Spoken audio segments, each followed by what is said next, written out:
Let's head to Canberra now because joining us live is the Deputy Prime Minister, Richard Marles. Richard Marles, good morning to you. So, have you seen the Solicitor General's review?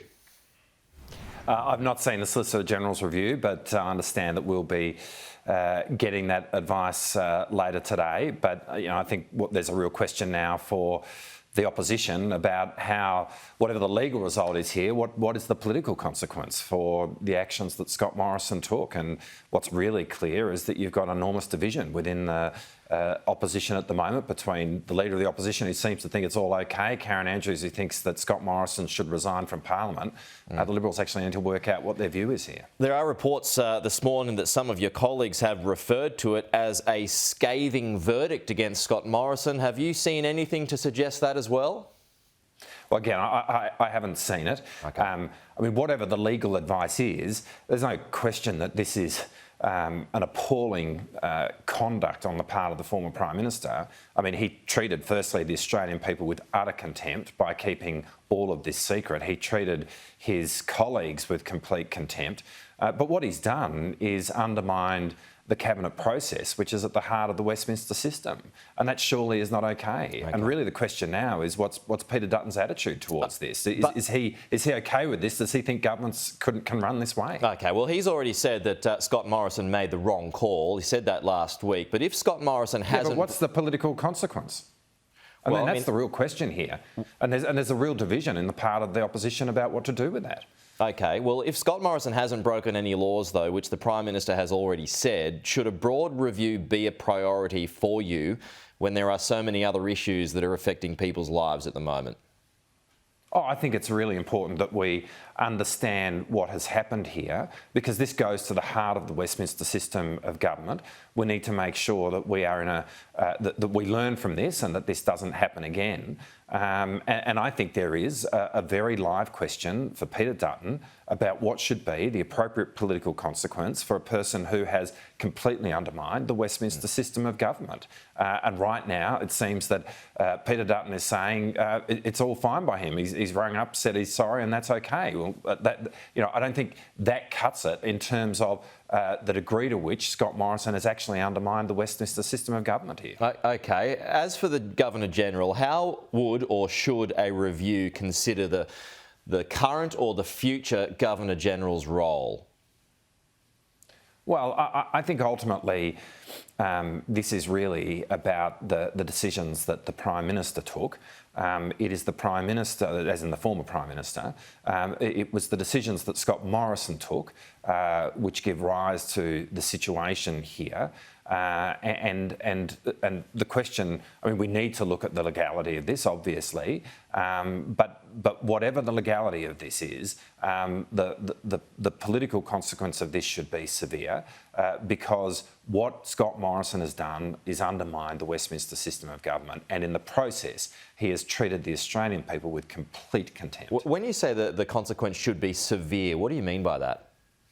Well, I actually think that it's a good question. I think ultimately it's a question for the Liberal Party. I mean, they were the government, and they are from where Scott Morrison comes.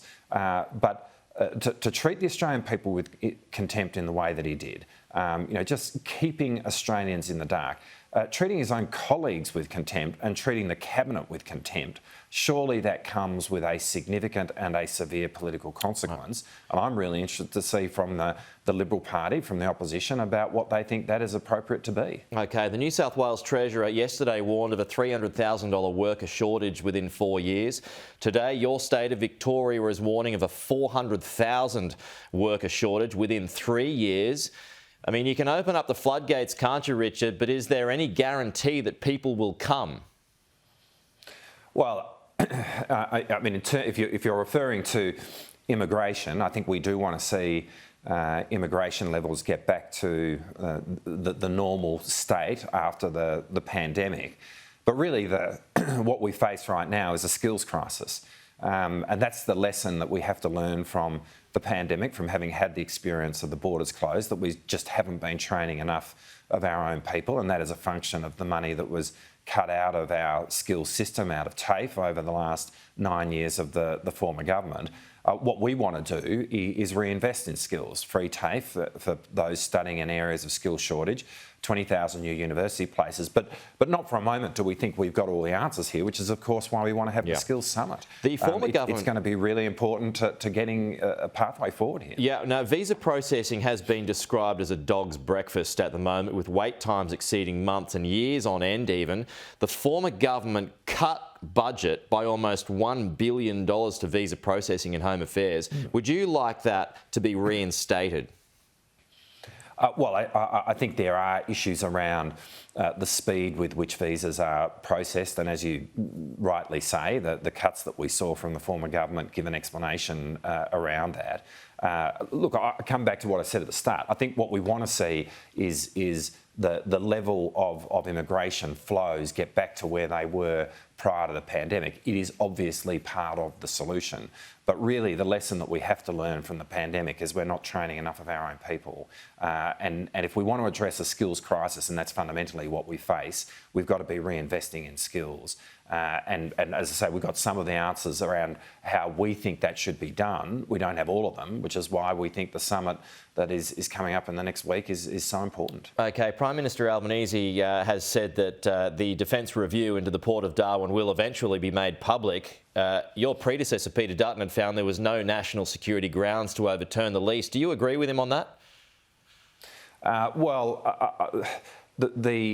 The advice that was given to the former government, obviously we don't have the benefit of that.